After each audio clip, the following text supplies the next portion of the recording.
Radyo, radyo, radyo, radyo, radyo, radyo, radyo, Katipunan, radyo,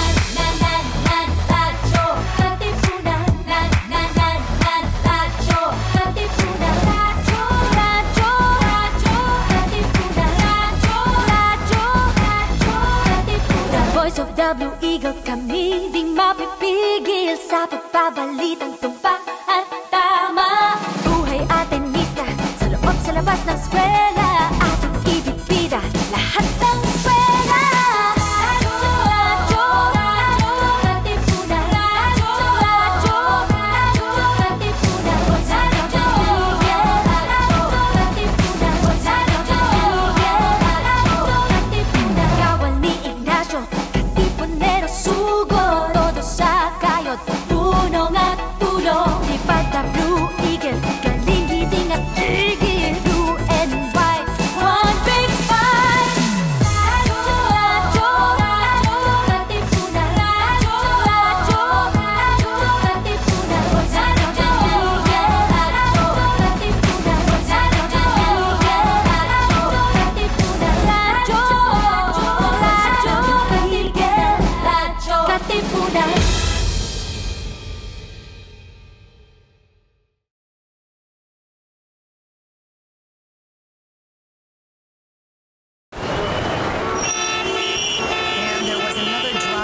The fire we reported at Loyola Fire Hall is still burning out of... Do you sometimes feel confused or lost in the complications and complexities of life? Do you feel drained, listless, or exhausted from the daily burdens and responsibilities? Why not seek our campus ministers on air every Tuesday from 2 to 3 in the afternoon? Listen to our counselors from the Loyola School's Campus Ministry Office as they ground our lives in our faith, in our school's spiritual tradition. Campus Ministers on Air. Be guided, be inspired, be blessed. Listen to our Campus Ministers on Air.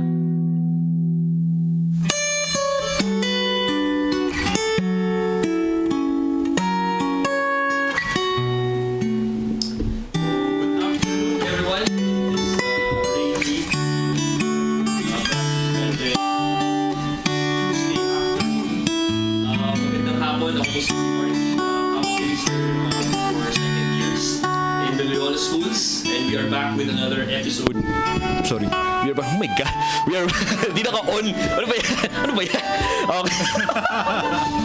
Okay, ulit. Ako po si...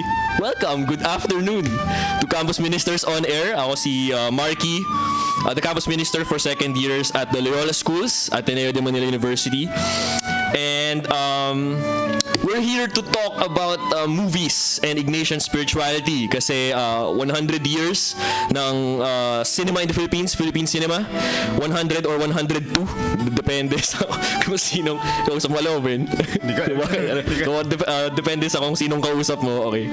But there are many celebrations, especially by the Film Development Council of the Philippines. But anyway, since we are Campus Ministers on Air and since we are rooted in Ignatian spirituality, so ang pag-uusapan namin ng guest ko ngayon ano bang wag mo nang tawanan men. Ano bang karanasan namin sa movies, our relationship with movies, and how it helps in our prayer and in Ignatian and in Ignatian spirituality. But as with all things that all activities in campus ministry, we start with a prayer. I invite you, our listeners, to drop what you're holding or pause for a while with what you're doing, and to stay silent for a moment.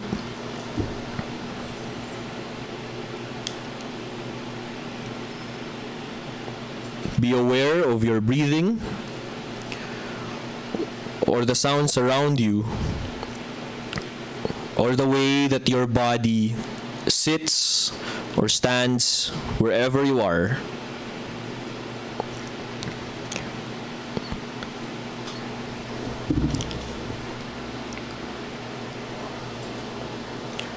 As we say, in the name of the Father, and of the Son, and of the Holy Spirit.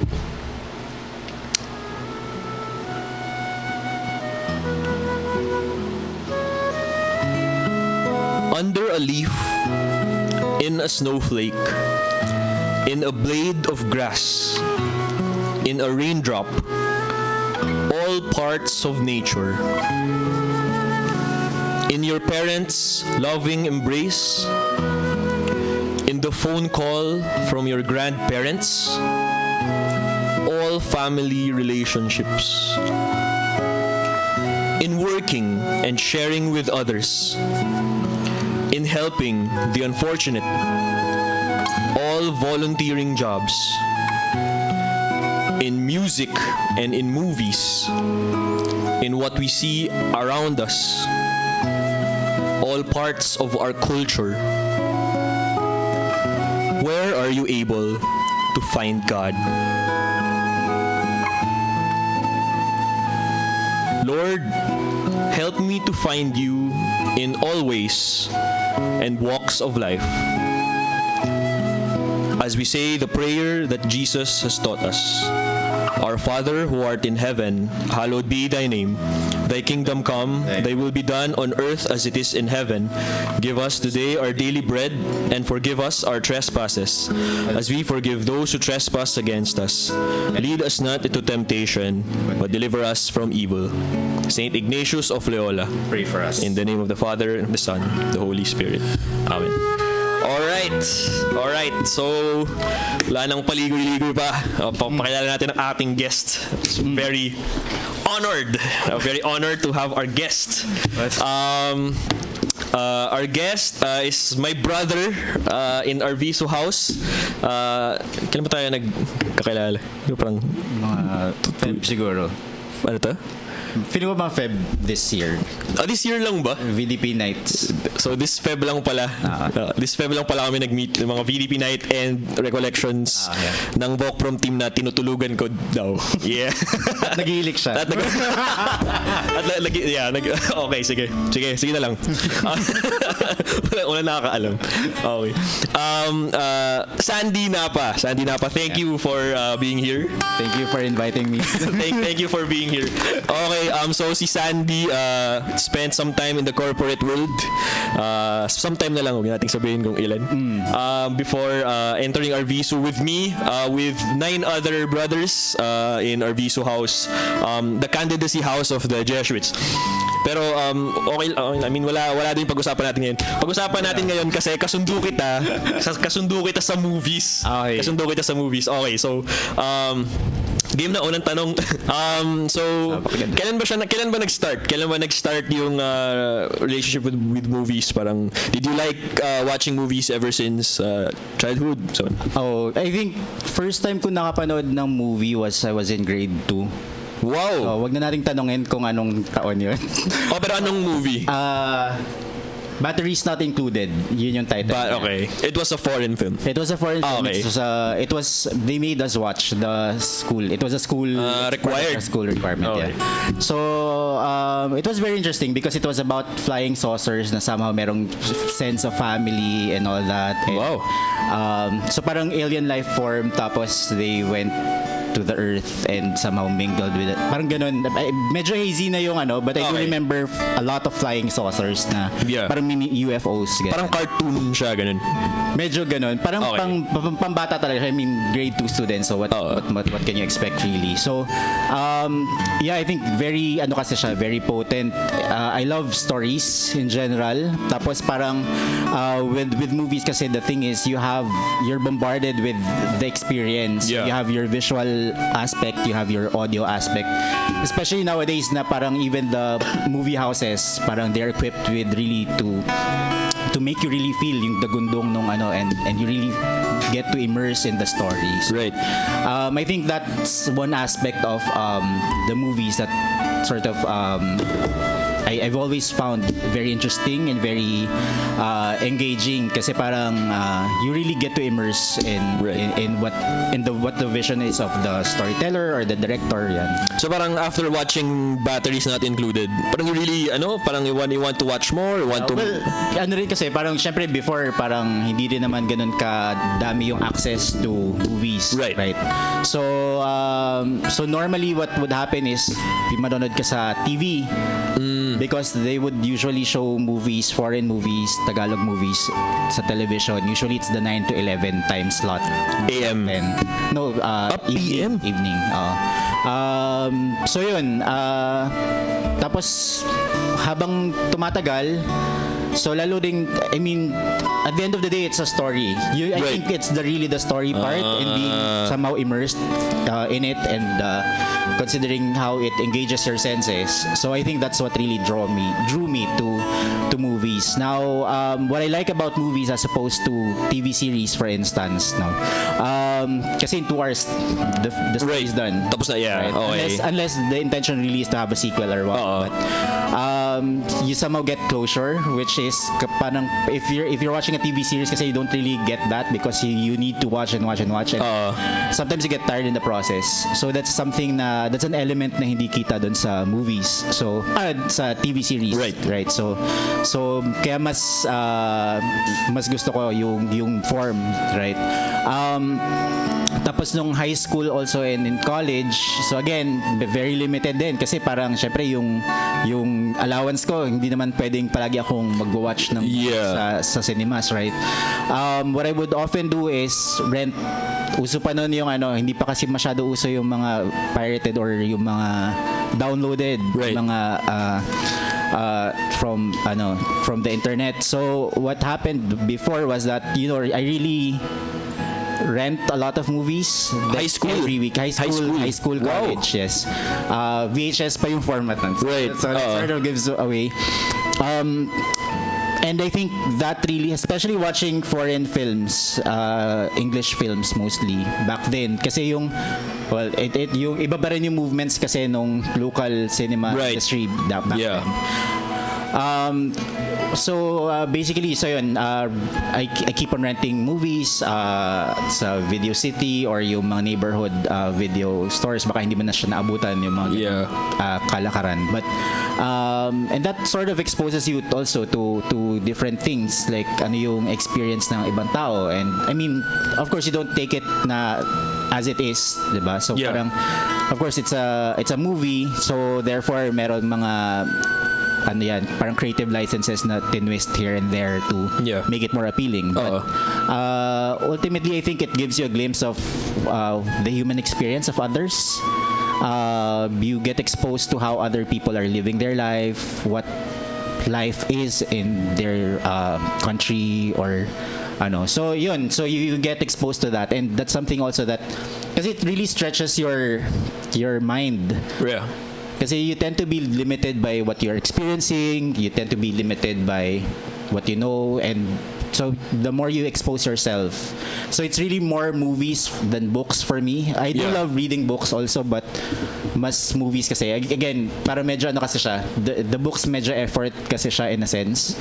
And I'm also worried about books kasi in terms of what if I don't get what the author... You will get yung point, Parang ano ba to? Parang sayang, ganun. Yes, exactly. So parang baka something might get lost in how I interpret it because nga, my knowledge is limited to what I know. So if the author introduces something I don't know, so wala na. Diba? So at least if it's a movie, you have the visual element, you have the audio element, so parang more or less nasiseal or na-create yung image. So so I think yun yung talaga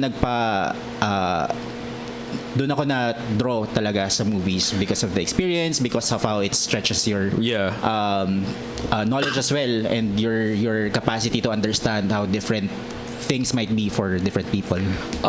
So when you go to a store, parang how do you choose? Parang do you parang meron ka na bang okay, pag pagpunta ko, I have something in mind already. Oh, or you go there and stay siguro mga 1 hour and parang okay, it's kinda I go through the aisles and really check. So pagdating mo wala ka pang ano? Wala Not necessarily. Minsan kasi ang nangyayari, so syempre you can only borrow so much tapes in a given time, right? So minsan hindi mo although I borrow multiple tapes at the same time, but like ano siya kasi so definitely the new releases, yung mga bagong dating na copies, right? Because those are things that you haven't seen before. Gets sure. Okay. But then I also do walk through the aisles and really check ano yung mga interesting. I read the synopsis or the plot sa likod nung cassette nung VHS. And from there I make syempre limited din kasi yung resources mo in terms of the money to rent and also the time to spend watching. So in that sense, kailangan mo rin kasing i-optimize yon. Para how long do you get to parang keep the tape? A week? Yung mga a week. A week, okay. Tapos you have the option naman to renew if you haven't really watched it yet or haven't completed. So yun. Very similar sa books no? Parang ako rin kasi minsan, di ba pag wala kang trip na book, minsan gusto mo lang pumasok sa bookstore. Yes. Kasi tingin ka lang talaga ng, di ba parang, like, sa ano ba ako? So, philo shelf and classics and stuff like that. So, parang when you go through the aisles, parang, are there any genres that parang you are more drawn to than others? Siguro more on drama probably. Drama, okay. Drama and comedy. Because these genres are more reflective of the human experience. I mean, you don't really get you don't do Jackie Chan on a day-to-day basis, right? Yeah. So parang in a sense it doesn't really reflect what's happening. At saka hindi siya masyado relatable also. So I mean, I do watch action films every now and then also, but mostly kasi you watch those kinds of films, even Hollywood films, yung mga big blockbusters na heavy CGI and all that. It's nice because visually stunning. Right. But in terms of how it helps you grow, in terms of how it helps you understand the human condition, medyo limited siya. Yeah. Very limited or meron din namang konti, mangilan-ngilan, right? Na tawag dito, na ganun din, meron din naman siyang impact in a way. Yeah. But really, because me personally, I watch movies because I want to see what other people are going through. Kasi the mere fact that it's a movie, it means meron pinaghugutan yun eh. Right. Yeah. There's some material somewhere na pinanggalingan yun. So I think that's what really draws me. So, but if you see like robots fighting each other or something, parang hindi ka masyadong parang hindi masyado relatable. Although yung Transformers, I think merong quote si Optimus Prime doon na fate rarely calls us at a moment of our choosing. Okay. So that really struck me, and in a way it also reflects what's been happening to my life. Because me getting into Arvisu, it's sort of an unexpected twist and an unexpected turn of events. Parang it's not of your choosing talaga. Yes, it wasn't. So parang in a way you also you pick up a thing or two. Yeah. Also, but personally, yung from a genre standpoint, ang layo na tinakbo ko, pero from a genre standpoint, it's really drama, comedy in a sense, because it's day-to-day, parang slice of life or something. Yeah. So parang ganun. Curious ako kasi usually people go to the movies, go to the theater to escape. Di ba very escapist yung so I think that's the appeal of a lot of our mainstream cinema. Parang when did you start really parang consciously choosing these films na I can learn something, parang it expands my horizons, parang ganoon, or may kwento silang ipapakita sa akin na hindi ko alam na it will help me understand the world more. Parang kasi parang from grade 2 to like high school, parang there must be something there. Yeah. Siguro yung background ko rin kasi I used to compete in terms of writing. Okay.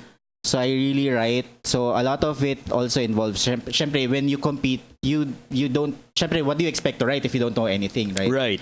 So there's really that push to push your boundaries. Kasi parang So say for instance, if it's a journalism writing contest, so you keep updated with the news, what's happening, and then you also form your opinions on what's happening. In terms of essays, essay writing contest, nagganon din ako. So it's also about understanding, and parang the more stories you know or you have in your arsenal, the better, the more material you can work with in terms of competing. Yeah. So that can set you apart. So yun, I think magkahalo siya eh. A part of it is really because at an early age I was also sensitive also to what's happening. Right. But the part of it also is because I need to compete and I need to equip myself with such material. Yun. So I think that's also what's driving it. Was it a parang parang ikaw mismo, you wanted to do that, or parang may teacher who kind of led you into the... Yes, tapos na I think na-reinforce din naman nung mga coaches with the competitions. Kasi when you compete like that, hindi siya basta ka lang, sige ikaw magaling ka magsulat, saba ka. Yeah. It doesn't work that way. You also have to train. May training, yeah. There's a training, tapos parang every once in a while, the teacher will tell you, write something about this topic. Okay. So, tapos parang minsan ita-time ka niya. Kasi usually on the spot, writing contests, diba? So ganun siya. Definitely the teachers help kasi they also give you the direction. I remember a high school teacher I had before. She was Ateneo educated, I think. Yeah. Tapos I studied in a public high school anyway, by the way. Tapos she was also the one who pushed us to try out for UP and also Ateneo, ganyan. So she was really a positive influence. So parang she would also she would go beyond what's in the government prescribed textbooks in terms of the materials we read. So that's something I appreciated. So yun, si Miss Lorna Cruz. Hello. Hello. Okay. Nakakatuwa yung mga kwento. I think behind it kasi kunyari ako, parang I also did my share of writing competitions. Okay. Pero I was never, my teachers also did they did show parang movies ganyan. Siguro when they were not prepared for class. But anyway, parang pero it didn't really it didn't pique my attention, my interest around in the same way that you did. Actually, I grew up looking at movies as a luxury. Na go actually or na hindi siya kailangan, very unnecessary to watch movies kasi mahal and you're not doing anything inside a movie house. And it really took it really took me a while to di lang appreciate, parang just to get myself to watch a movie, parang ganun kasi I think nung high school, so I studied in a public high school din. Pero parang yun yung crowd na you have to be updated with the latest parang movie to be able to talk about parang the culture at that particular time. Parang nakaka-guilty. Parang they kind of exclude you for not being able to watch the things that you're supposed to watch, parang ganun. And pero parang wala pa rin eh. Parang it wasn't really that big of a deal until so wala. Pero parang when I went to college and studied philosophy, yun yung pinaka that's where it started for me. Kasi yun, wala akong pera. Wala masyadong pera. So, but mahalaga pala yung mga movies in terms of talking about like philosophical stuff. Yes. Like hindi lang sila, my philo is not just readings and discussions. I really felt amazed with classmates and teachers just recommending movies or showing movies in class, or they go out and really watch, for example, Before Midnight, this kind of love story thing that came out in 2013. Parang my professor and then some of his students really went out to watch this thing kasi talagang pwede nilang pag-usapan parang after, parang ganun. Yeah. And that's new to me. That's very new. Tapos parang so at the time, kailangan pili yung movies ko talaga kasi wala akong pera. Totoo naman eh. Pero at the same time, sobrang swerte ko na I think it's filtered enough through the tastes of my profs and my classmates and blockmates. Parang doon ako nag-start. I kind of wanted to be like, to watch what they watch and to discuss the same things that they're discussing. Parang ganun, parang nahatak ako dun sa before midnight thing. I didn't know what that was. And yeah, hindi ko alam. It's parang heavy guts pala. Sa gateway pa, gateway. Parang ganun, tapos parang ang yaman nung discussion after. Grabe. Like, I didn't know that. I did not know that. So, I think doon nag-start talaga yung me actively looking for films and downloading films and doing my best ano tawag doon, cinephile impression. Parang ganoon, yung mga top 250 IMDb top 250 naman nagaganon din ako. Once upon a time and filling 600 gigs of movies. Exactly. In my heart. Thank you very much for letting me copy. Yeah, diba? In a way, yes. Movies are in a way luxury. Yeah. The mere fact that you have to pay for it to get access to it, the mere fact that you spend 2 hours of your time, which you could have spent doing something else, right? So Yeah. and time is very valuable. So in that sense, luxury talaga siya. But then what makes it, I think, worthwhile is what you get after. And dun, I think dun papasok yung in terms of how you select the movies you watch to begin with. Yeah. You mentioned about recommendations. Yes, definitely. I do read reviews also before I watch movies na I'm not sure of. Yeah. Just to make sure na probably magugustuhan ko siya. Yeah. But medyo minsan kasi medyo clouded din yung judgment na minsan ng mga reviewers, yung mga nagre-review online. Kasi parang if the person is just so melancholic or medyo depressed siya, mahilig siya sa mga sama-sama tayong magdusa dito, 'di ba? Parang so you also have to be to be cautious about it. But precisely because it is a luxury, it requires effort, time. Yeah. So that's a valid observation. Parang it's a good point na luxury, pero I think our best filmmakers parang have to disagree na parang kailangan, I think kwento natin siya. I think our best movies, especially like for example Maynila sa ako naliwanag, I think parang our best movie so far. I think those things parang tell us about ourselves, something like that. Parang the best movies really, favorite phrase ko, parang it gets you back to yourself. Parang ganun, parang it shows you na questions about identity and nationalism, stuff like that. So kailan naman yung so parang you dabble or very interested in cinematography and filmmaking, parang ganun. So parang when did that start? So ayun, so as you mentioned, 'di ba? I was in corporate. I was doing corporate work for quite a while. Medyo nabobore na ako actually. There was one time na in a way there was just too much pressure. I needed an outlet. Yeah. And then at the same time, parang medyo nabobore na rin ako doon sa ginagawa ko. So, I got into photography.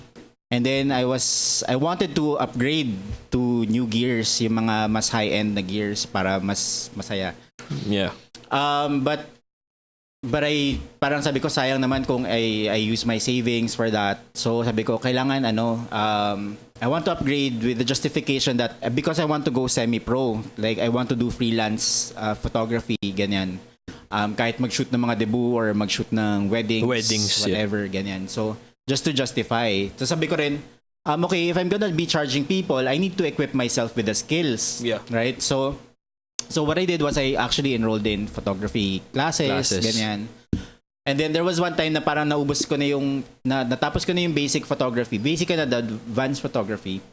But then parang sa kulang pa rin. Gusto ko pa rin ng training. Wala pang parating na seminar. But what they had was videography. So sabi ko, sige, fine. Pwede na rin yan, videography. So try ko lang, ganyan. Yeah. Kasi mura lang naman relative to other courses. Mura lang. So I did. And then we were asked to come up with a sample work. Ayun na yun? Parang you stumbled into it? Okay. So parang, nangyari, so there's a school in Intramuros, FPPF. Yeah. So doon ako nag-aaral ng videography.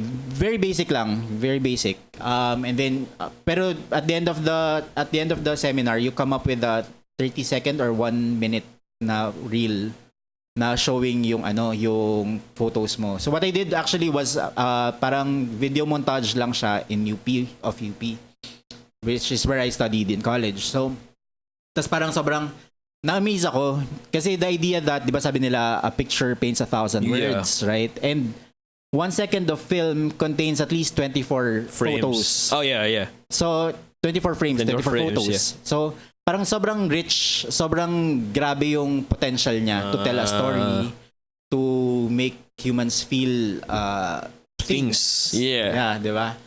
So from this, so doon ko siya na talaga na appreciate. And then the fact that you also have to put an audio component to it, which I also love music. So parang mas sobrang sobrang overwhelming, sobrang lakas ng power nitong medium na to. Yeah. So it was from there I also I started to shift out of photography and go into videography or filmmaking. What happened was nag-enroll ako sa documentary filmmaking na seminar workshop ganyan. And then there was also this film camp in Karamoan. So doon so cinematography, we were asked to come up with a short film. Yeah. With basically from the roster of the attendees of that workshop. Kasi there was also an acting workshop simultaneously happening with a directing workshop. Tas kami naman nasa cinematography workshop. So sama-sama kayo the people yeah. would group tapos come up with their respective work. So it was a really good experience. Yeah. And interestingly, yung mentor namin doon, si Miss Lee Briones, she's a multi-awarded cinematographer. Siya yung cinematographer ng Ignacio. Okay, movie. yeah. And then during one of the nights, kasi we spent it was an island camp. So, doon habang merong lagoon doon sa island, tapos merong floating na screen, tapos they were projecting Ignacio de Loyola. So parang, the funny thing is I never really watched Ignacio when it was showing. It was really just there that I got to see the movie. And then at the same time, I wasn't anywhere near discernment or of the vocation, ganyan. So it was a very interesting experience. But so yun, so all the more parang okay, I think it's a very potent medium, this filmmaking, this videography.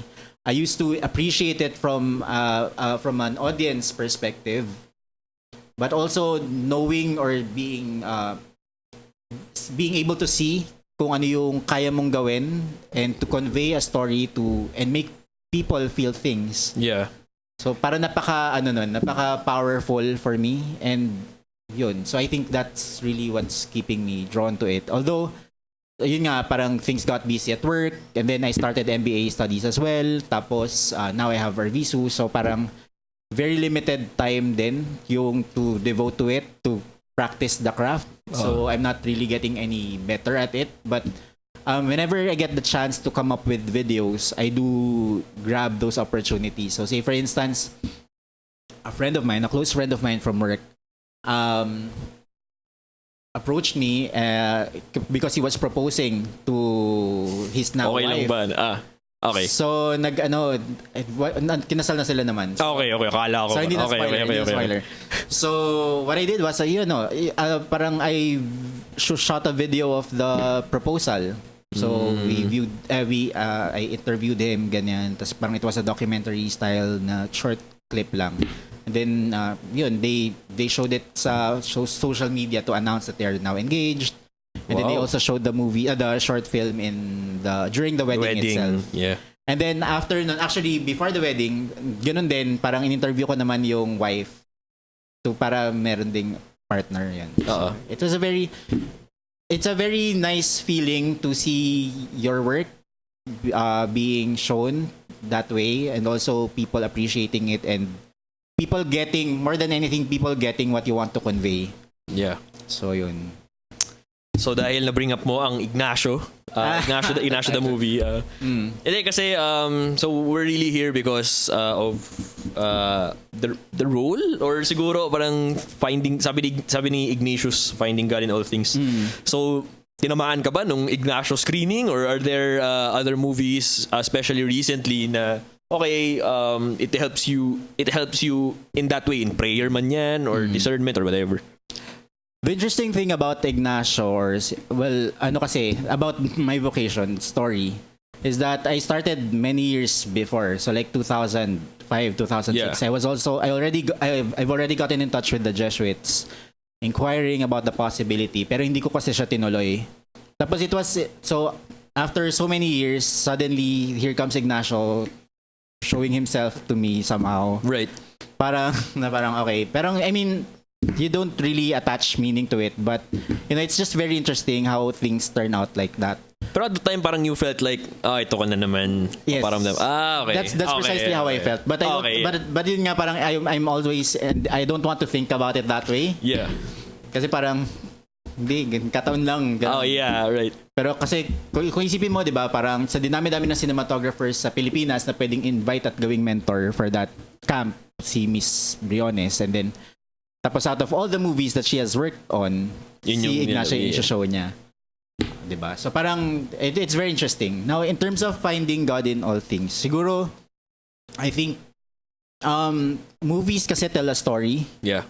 And I think very evident yung pagiging story nung kay Saint Ignatius, yung his conversion, what he went through, right? Movies tell a story that requires a starting point and an ending point. So you have a come from state and an end state. So I think in that sense, makikita mo merong progression, meron kang character development. And grabe yung character development ni Saint Ignatius. I think that's something na we can all agree with. Yeah. From his beginnings as just a soldier or as a vain soldier to yung pagiging yung soldier for Christ, no? Ganun. Exactly. Yeah. So, 'di ba? Parang and I think movies also sort of appeal somehow to your consciousness about what's happening around you, and it can draw you also to yourself. 'Di ba? Parang movies make us cry sometimes. Yeah. And I think for me before, especially lalo na nung bata-bata pa ako, that's usually my criteria for saying it's a good movie if it made me cry. Yeah. Kasi for a movie to make you cry, it needs to dig really deep somewhere in you. And hindi lahat ng movies kayang gawin 'yon. Yeah. Right. So I think in that sense, movies, kasi 'di ba, Saint Ignatius would always invite us to look into ourselves, our experiences, and make sense of it somehow. And I think yun, in that sense, very parallel siya, movies and Ignatian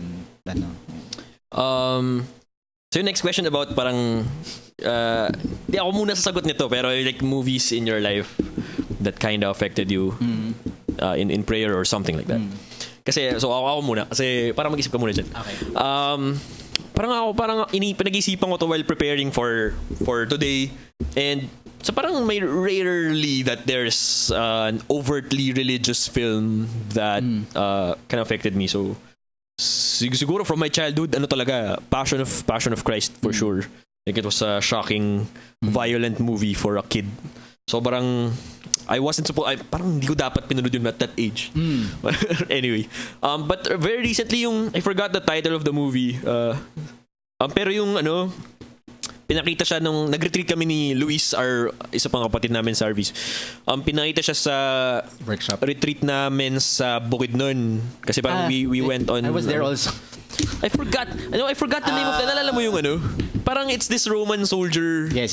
Who parang gets converted kasi from the experience of seeing. It's the Easter story told from the point of view of a Roman soldier. Oo. Tas ako parang ang opinion ko dun, sorry bro Carlo, siya yung points director. Parang hindi ko siya trip. Parang as a movie, parang I don't like this thing, man. Parang Because ewan ko, masang pangit.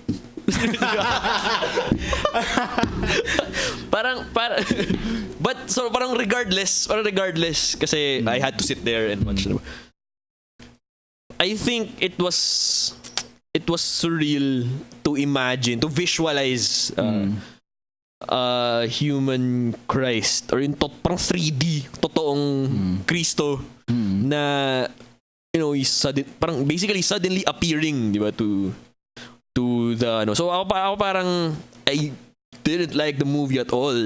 Pero after, tinamaan ako super about, okay, what if ikaw yung Roman soldier? Exactly. And nakaranas ka ng etong taong nawawala. Basically, nawawala at di ba? Tas sobrang shocking nun for me. Oh. So anyway, parang bihira yung ganung overtly religious. I think ako naman, I love stories. And gusto ko yung umiiyak ako. Gusto yung drama, comedy sometimes. Basta no horror. Walang horror or gore or walang ganun, di ba? Pero meron ako isang theory na pinag-iisipan ko recently. So, nagturo kasi ako ng high school, di ba? And CLE yung tinuturo ko ng high school. And parang one of the things that I learned is to teach God effectively to high school students. Parang kailangan bole ka lagi sa God is love. Tapos parang give a metaphor. The God experience is parang something that they have already experienced in their parents, friends, ganyan. So parang to be specific, to talk about God experiences, parang lagi akong gumagamit ng very close metaphors in their lives, like with their friends or family. Pero pinag-isipan ko, okay, so God is love. Pero hindi ba pwedeng parang love is also God? Parang ganun. And to take love as a secular, quote-unquote, secular value. And to think about it in terms of, okay, ito yung karanasan ng taong nagmamahal. Parang ganito rin ba yung pagmamahal mo sa Diyos? Parang gano'n. So meron akong ganung parang some sort of breakthrough.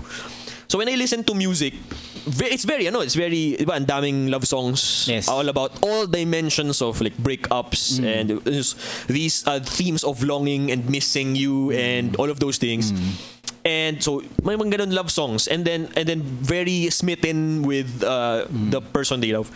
At saka movies that are about love. So kunyari yung teaser na pinanood ko kahapon. Yung ano yun? Isa pa with feelings mo yun or something. Wow. So it's Carlo Aquino and Maine Mendoza. Tapos the teaser was really well made na actually for the whole time parang nagsasalita si, for those who don't know, nagsasalita si voiceover ni Carlo Aquino.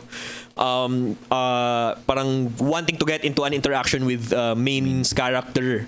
So yung yung voiceover anyway, yung voiceover parang puro Carlo Aquino. So parang bakit hindi natin naririnig yung side ni Main?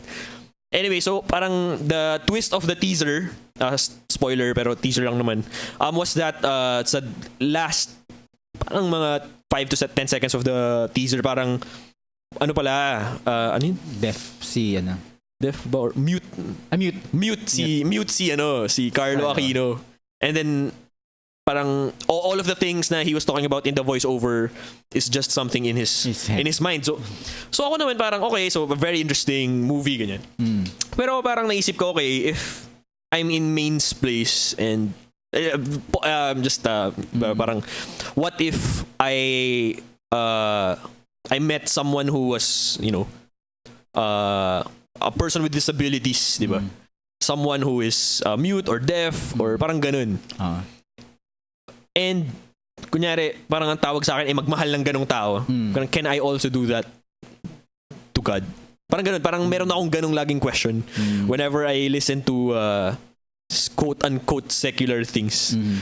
So parang it helps, ako personally, it helps me parang frame parang love daw is like endless, or love is parang pagmamahal ng Diyos is so much. It's like there are a lot of metaphors, the prodigal father, the lahat na, But then, okay, those are good metaphors. Pero whenever I listen, parang it's always something fresh. Like hindi lang yung Bible Parang yung Maine Mendoza has something to say about God's love, or Eminem or something, or Ariana or Bieber or something. So ewan ko, parang natuwa ako sa ganun kasi sobrang gandang karanasan, parang ang yaman ng kultura natin. Yes. And I think what's interesting about yung concept ng movie na yun, talking about or relating that kind of love with the love of God, sometimes you don't really hear God.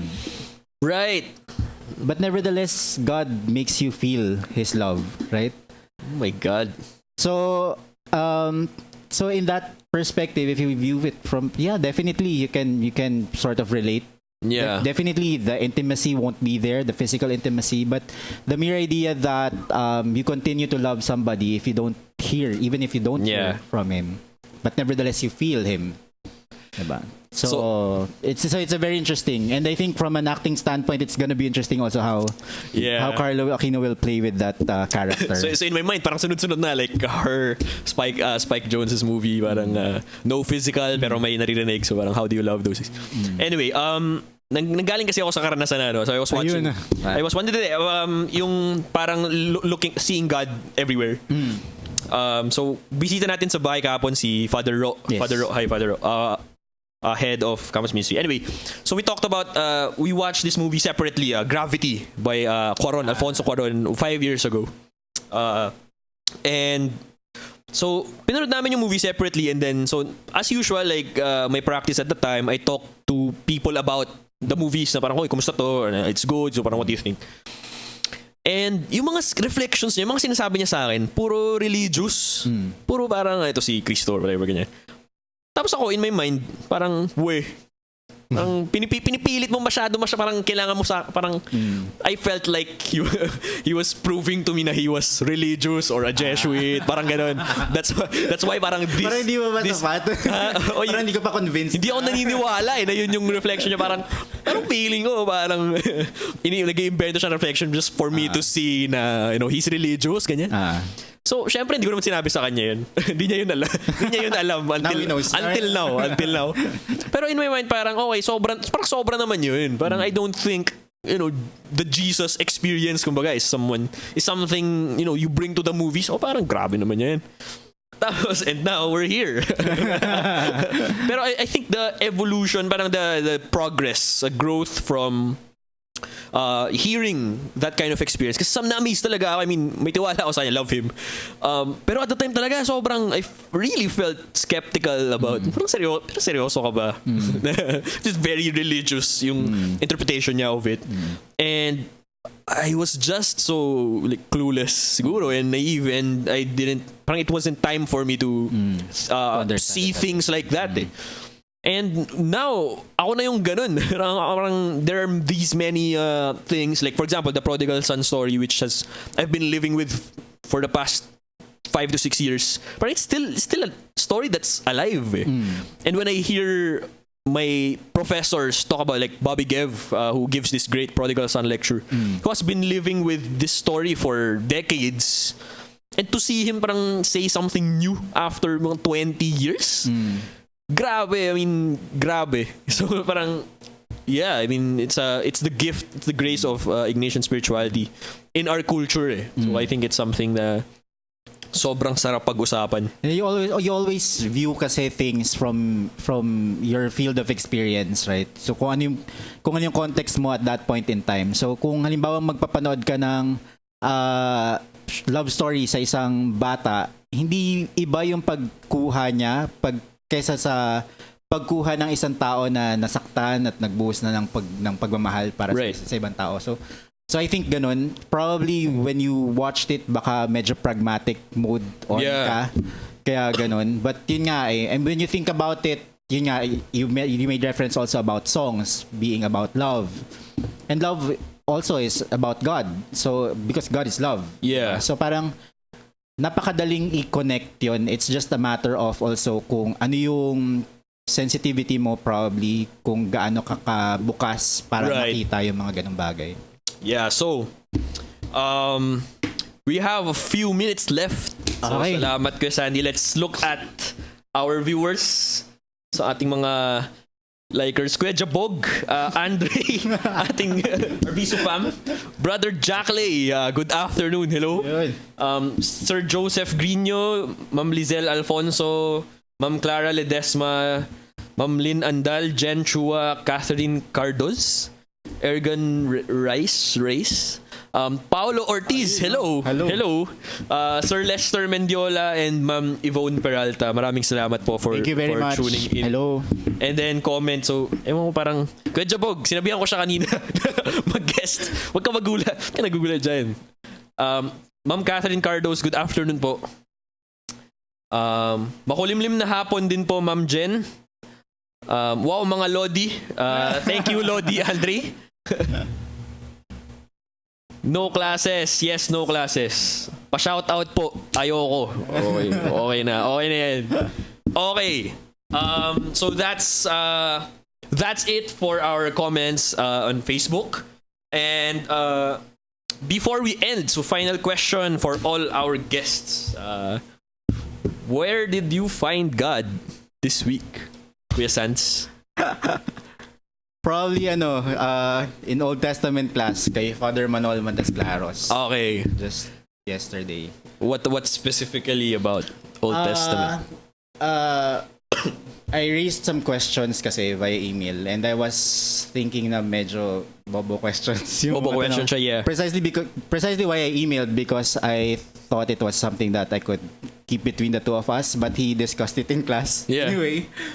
But I think the discussion was really fruitful in the sense that it got everybody involved in sharing their thoughts about it. And precisely the question kasi is, can we hurt God? Yeah. Considering how immense it is. And I think my key takeaway there is that, God is has given us free will. And he just so loves us that he gives us that capacity to hurt him. To hurt him. So parang and that's precisely what love is. It's being vulnerable to somebody, giving your heart to somebody with the trust that hindi ka sasaktan probably. And I think it comes at a perfect time because there was just some internal struggles also going on in the morning. Right. Tapos suddenly that talk about God's love in the afternoon. So I think very palpable, very real sense of where God is or Sambagsak. Yeah. Ako naman, may tatlo na ako ready na ako. May tatlo na naisip kanina pero isa lang yung nalala ko. So last night, we had Kuya Ro Atilano over for Yes. open house. And matagal na kami di nagkita, honestly. I just miss the guy. Grabe. As I told my brothers, parang if not for him, I wouldn't be here. And beyond parang his recommendation, beyond all of those, beyond the technical things, parang imposible talaga. Imposible talagang nandito without him. And parang everything that we've been through, the short time na we've known each other, like in Bilibid, ministering to the inmates, his efforts there, as a Vocprom before, and now in campus ministry. Ano pa ba? Also yung kwento niya sa just seeing him in front. Parang, well, bago yung kwento niya, pero I mean, just to see him in action again after many years. hindi kayo nagkikita. Kaya nga parang dito ako nag-work kasi dito lang din siya nag-work kasi hindi ko nakikita. Yeah, pero yung to see him kasi pumunta siyang Nuvali one time to see me teach. Oh. Kami sa Nuvali, we really desperate and deprived of Jesuit presence. So parang sabi namin sa Jesuit scholastics at the time, parang pwede bang magsutana kayo? Tapos just please roam around and may times for them to talk about different things. So dahil kilala niya ako, parang sige, punta ka sa class ko, tas AMDG, Magis, talk about Magis to my grade 9 class who are now in first year college. Okay. So, dahil kilala ko siya, alam ko na kukunin niya yung buong period, kahit sabi niya half lang. So, true enough, ginawa niya yung whole period. Pero very inspiring nakasuta. Someone in a sutana, talking about, Ignatius and Magis and love and, parang all of those things. So, parang I felt that again from yesterday. Like when I would just let him go, just talk about his story, his vocation story, his work in campus ministry. Just hindi siya naniniwala pero idol ko talaga siya. Di totoo yun. Parang if ever this Jesuit thing becomes a reality, parang I only want one thing, and that is to move others, to be as effective to others, to affect others the way that he affected, me and the other many people in his life from Zamboanga to Cebu to Manila. So, love you, kuya. Kita-kits. Sambagsak. So, that's it. Maraming salamat, Kuya Sans, for coming and talking about movies and Ignatian spirituality.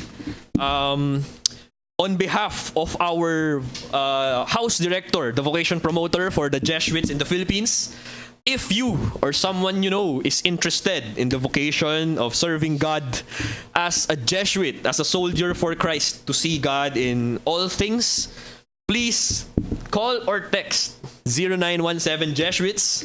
That's 0917 Jesuits, 0917 537-8487. So ulit, 0917-537-8487. If you are single, male, and Catholic, and young, and looking for something to do, please call or text. Visit Philippine Jesuits. If you're a girl, if you're a girlfriend of someone, please let your boyfriend attend Meet the Jesuit seminar. Ayan, we need soldiers for Christ. Try lang naman. Masarap naman ang pagkain.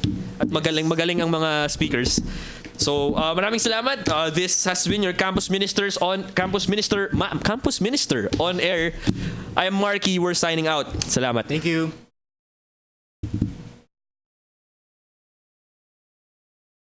Ay, yung music. Ikaw na. Yung music. Ay,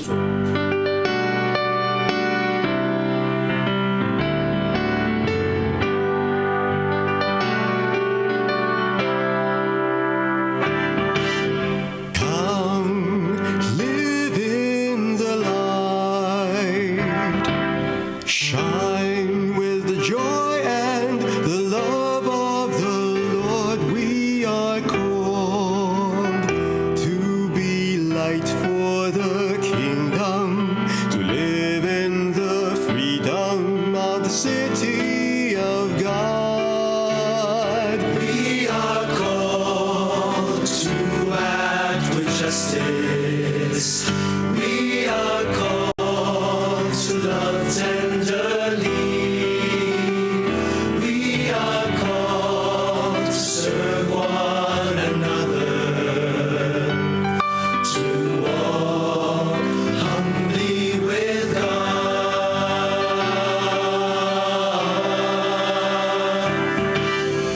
Come, open your heart, show your mercy to all those in fear. We are called to be hope for the hopeless, so all hatred and blindness will be no more. We are called to act with justice. We are called to love tenderly. We are called to serve one another, to walk humbly with God.